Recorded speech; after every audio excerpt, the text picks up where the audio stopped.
Assalamualaikum everyone, welcome back to Mr. TECHFOX. Today, I'm going to show you how to enable game mode in Windows.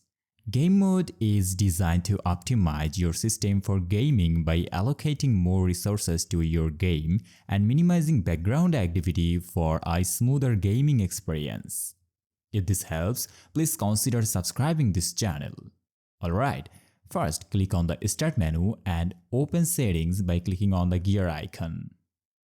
After then, select Gaming from the list of the options. In the left sidebar, click on Game Mode. And now, toggle the switch to On to enable it.